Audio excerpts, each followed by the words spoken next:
India का medical system जल्द ही collapse होने वाला है। 9 मार्च 2016 को इंडिया की पार्लियामेंट्री कमेटी ने ये ओपनली एक्सेप्ट किया। जी न्यूज में पब्लिश्ड एक रीसेंट स्टडी के हिसाब से इंडिया में बस गेस करो कितने परसेंटेज सर्जरीज फेक की जाती होगी। वेल, अ फ्रीकिंग 44% सर्जरीज फेक की जा रही है। मतलब almost half of the surgeries completely unwanted होती है, सिर्फ पैसे कमाने के मकसद से की जा रही है। इसी रिपोर्ट ने इन सर्जरीज को बाइफर्केट करके भी बताया था कि कौन सी सर्जरियां हैं। इंडिया में होने वाले 55% heart surgeries, 48% uterus surgeries, 47% cancer surgeries, 48% knee replacement surgeries, 45% C section surgeries completely unnecessarily हो रहे हैं, सिर्फ पैसे ऐंठने के मकसद से।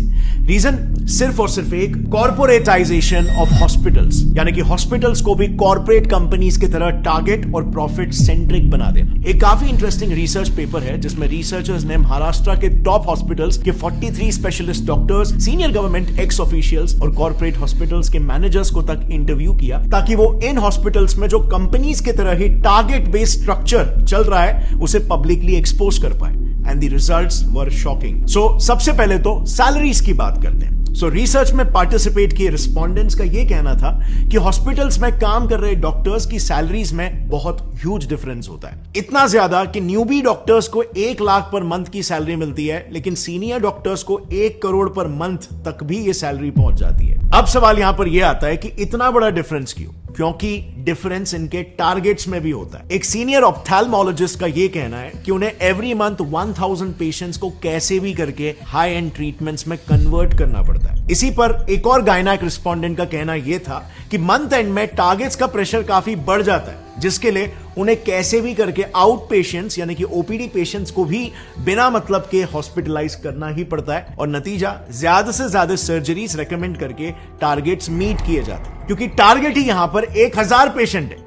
अब आप खुद ही सोचो, हर हॉस्पिटल में, हर डिपार्टमेंट, जैसे ऑप्थेल्मोलॉजी में ही ले लो, उसमें मिनिमम 5 से 6 डॉक्टर्स होते हैं और सबको सिमिलर टारगेट्स दिए जाते हैं। तो just imagine hospitals profit and our loss. And by the way, these targets are taken very seriously. उसी रिसर्च में कई सारे सीनियर डॉक्टर्स का यह कहना था कि अगर कोई डॉक्टर अपने टारगेट्स को लगातार 2 महीनों तक मिस करता है तो बिल्कुल कॉर्पोरेट्स जैसा ही उसको वर्बल वार्निंग मिल जाएगी या फिर एक मेमो दिया जाएगा, और उसके बाद भी अगर टारगेट्स मीट नहीं होते तो of course tata bye bye. So आप यहां पर देख सकते हो हॉस्पिटल इंडस्ट्री कैसे एक सर्विस इंडस्ट्री होनी चाहिए, जिसमें कस्टमर, पेशेंट टॉप प्रायोरिटी होना चाहिए, बट यहां पे प्रॉफिट टॉप प्रायोरिटी हो जा रहा है। और bye the way, in targets का ट्रैक भी हॉस्पिटल हायर्ड मैनेजमेंट प्रोफेशनल्स यानी कि एमबीएस, जो कि बड़े बड़े एमएनसीज में ऑपरेटिंग ऑफिसर्स, एग्जीक्यूटिव, सुपरवाइजर्स ऐसे काम करते हैं। ये लोग बकायदा डॉक्टर्स के इन टारगेट्स का ट्रैक रखते हैं, एंड ऑफ कोर्स यहां पर डॉक्टर्स भी उतने ही डेडिकेशन के साथ ये टारगेट्स को पूरा करते हैं, क्योंकि जैसे हमने देखा उनकी सैलरी बहुत ही हाई होती है। लेकिन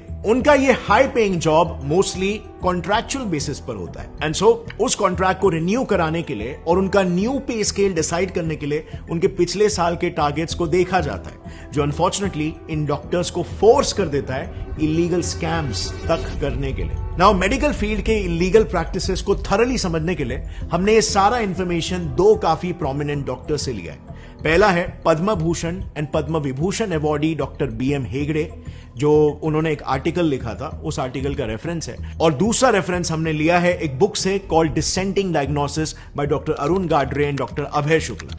लेकिन काफी ढूंढने के बावजूद भी हमें यह बुक ऐसे पब्लिकली अवेलेबल नहीं मिली, लेकिन हमें बिजनेस इनसाइडर का एक आर्टिकल मिल गया जिसमें उस बुक के कुछ मेन एक्सर्प्ट्स अवेलेबल है। Starting with the first scam, जो इतना घिनौना है कि इंसानियत भी काइंड ऑफ शर्मा जाए। Keeping dead patients alive. Times of India ने ऐसे कई सारे केसेस पर एक रिपोर्ट पब्लिश की है जिसमें डॉक्टर्स डेड पेशेंट्स को भी जिंदा बताकर उनके ट्रीटमेंट्स चालू रखते हैं, ताकि ज्यादा से ज्यादा पैसे बनाए जा सके, और फिर अंत में जाकर सच्चाई पब्लिक करते हैं। टीओआई में ही पब्लिश्ड एक केस में एक हॉस्पिटल ने पेरेंट्स को बिना बताए उनके 14 साल के ब्रेन डेड बच्चे को 1 महीने तक वेंटिलेटर पर रखा। 1 महीने तक जो बच्चा मर चुका था उसे जिंदा बताया गया और वेंटिलेटर पर रखा, खर्चा जनरेट किया, एंड बाद में हॉस्पिटल गिल्टी प्रूव भी हुआ, एंड उनकी फैमिली को 5 लाख रुपए कॉम्पेंसेशन के लिए दिए। अब 5 लाख रुपए मॉनेटरी कॉम्पेंसेशन तो हॉस्पिटल को देने पड़े, बट ये आप और मैं भी जानते हैं कि उस वक्त पेरेंट्स ने जब ये बात सुनी होगी, जब ये सच्चाई उन्हें पता चली होगी, तो उन पर क्या बीती होगी।